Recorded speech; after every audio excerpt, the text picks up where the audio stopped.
oiladan 3 kishi o'qidi desam ishonasizlarmi?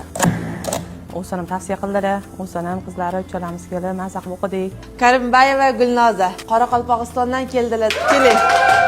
Men Qoraqalpog'iston Respublikasidan 4 tumanidan keldim. Niyat qilardim, Allohim mana 2026-yilda menga Hajjomadilda o'qishlikni nasib qildi. O'zlari hajjoma, giroterapevtlar, yana ham malakalarni oshirish uchun aynan meni tanladilar. Men o'zi hajjomaman. Malaka oshirish uchun kelgan edim. Texnikalari yoqardi. Kelib o'qiganligimdan umuman afsusda emasman. Bilganlarim eslatma, bilmaganlarim ilm bo'ldi. Bularni yetkazib berishlari juda ham zo'r ekan. Akramova Madina. Men o'zi Dilshod opani klientlari edim. Har doim kelib hijoma olib ketardim.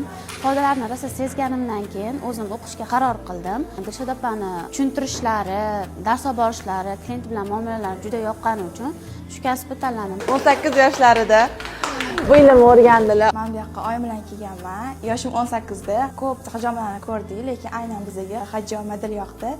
Ularning muomalalari chotki, просто шикарно. To'laganova Dinara. Bu kursga o'zi Instagramni kuzatib, ancha Dilshod opani kuzatib, keyin keldik. Juda ham manfaatli, juda ham qiziq bo'ldi darslar. Ayniqsa amaliyotlarda juda qiziq bo'ldi. Qizim ham ko'rib qiziqib qoldi. Ikkalamiz o'zini bitta uydan 3 ta odam kelib o'qidik. 6 oylik farzandlari bilan kelib o'qidilar. Allohim ziyoda qilsin. Davronova Risolatxon. Alhamdulillah.